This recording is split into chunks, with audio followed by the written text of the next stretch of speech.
Cherie Hanson here. Happy Aztec New Year. March 12th. According to Aztec mythology, we have left behind 2,000 years of a pattern, of a system, of an imprint, of a psychological structure, of a way of being on the earth. And we have now entered 6,000 years of a new system. I think the thing that is very interesting right now is the sense that we're so used to resisting change. The default setting is, oh no, no, give me the same horrible, limiting, self-loathing, volunteering my power to others system that I've always known. And the reason for that is because it didn't kill us yet. Not yet. So we think it's okay. And we're really being called to transition. We're really being called to come to a place where we ask the question, what are the barriers that I am creating in my own life? What are the possibilities that I'm blind to? What are the thought habits that are the rails that my train runs on? And it starts with metacognitive practice, looking at what you're thinking with so much compassion and love for yourself. I am thinking this, not, oh my God, there's something wrong with me. Why am I thinking this? The first part is to treat yourself as if you are a stumbling, unbalanced, almost feral 2-year-old. You look at what you're doing, you look at your habits, you look at your thoughts, you look at the reality you have created, and you do it with compassion. And you go, oh, yeah, I had no idea that was what was driving my life. For instance, I'll talk about one of the ways I deal with this in my life. I'm always watching myself. It's kind of like you're going through a very dark forest, maybe the Olympian rainforest, and you can't see ahead, and there are logs and vines and things to trip over, under, and we yearn for the sense that the outer world gives us a clear path. It was very nice when I was growing up. You worked, you put your head down, you went to school, you got a degree, you got an occupation. But it didn't work. It didn't protect us from the Korean War and the Vietnam War and the chaos of the monsters who were manipulating our world and were using us as a source of fresh blood for engorging themselves with more and more power. It didn't work. And so I keep coming back to this concept of inside, outside.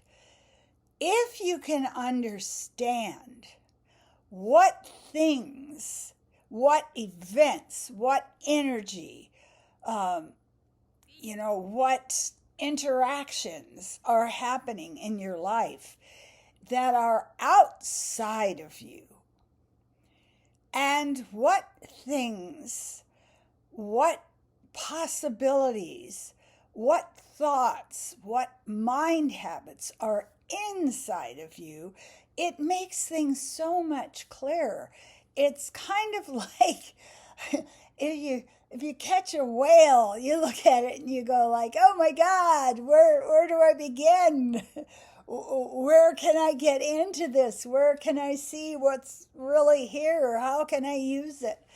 And so you ask the question, is this inside of me or is this outside of me?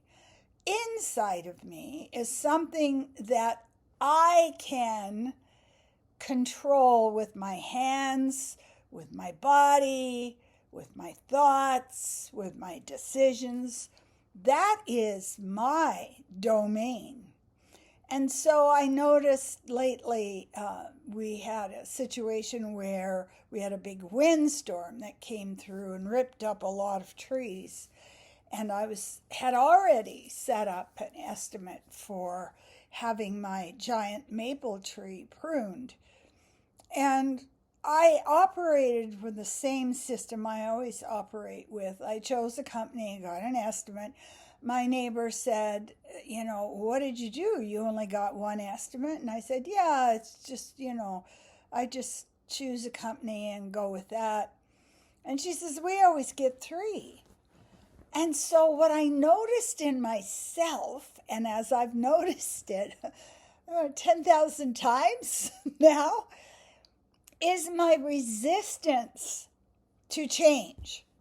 Somebody outside of me will give me advice, and I immediately put my back up because I know better. I know better. You can't teach me anything. And so I left it for 2 or 3 days because I'm starting to understand how to operate this system. So I left it, and then I thought, well, it can't do any harm to get another estimate. And so I did, and found out that the second estimate was $600 less than the first estimate. And then I noticed, see, we have to notice ourselves all along as we're going through shifting the gears and the cog and how it's connecting, and oh, look.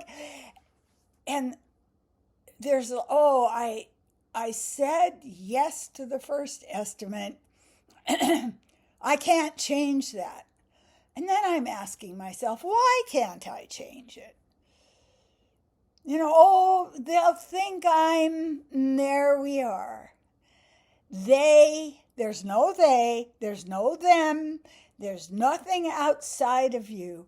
You are creating everything in your reality. And if you are still roped to a chair, the chair of, oh, what will they think of me? It restricts our choices, it restricts our movements, it restricts our thoughts. And then I did the thing which I have learned to do, which is explain to my neighbor that I was stubborn and obdurate and resisted her suggestions, not because I did not trust her and not because I didn't think she made good choices, but because this is my process. I make a decision, I see something, it is that way, and then I stick to it as a way of protecting myself. And I'm finding that it allows me to be a teacher, which is my heart.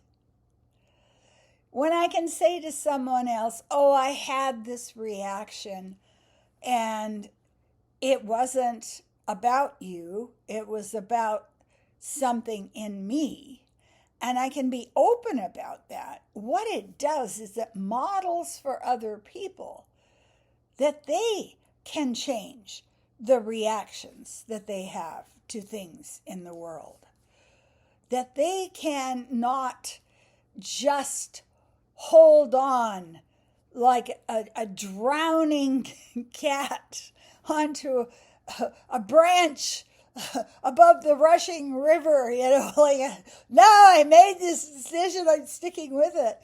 And I think about the 45 years with 3 different men when it was patently obvious these were the wrong people for me, but I did not let go because I was more interested in being right than in growth. So this is something I have to share today. It is chaotic. I call it tornado, hurricane, lightning storm, volcano, earthquake, tsunami time. Is there anything you can count on outside of you? First, you have to understand energy. I am creating my reality. That's a hard one. I fought that one for so many decades. No, I'm not doing this. It's being done to me because I'm a passive puppet. Hello, my name is Passive Puppet. Instead of learning to trust the universe, instead of learning to see a thought, and it's like somebody who's a half blind cleaner come into your house and like, there are all these spots on the carpet. I didn't see them. Well, why don't you get rid of them? And so with my thoughts, there are areas of blindness. There are areas where leftover stories are still running my life. And I am learning to be able to say, that's an area of blindness. So this works for me and it works for people I'm coaching. Always sit down when a new thought or a new incident or a new possibility comes in and ask the question, is this inside me or is it outside? If it's outside you, there's nothing you can do now because you've already created that.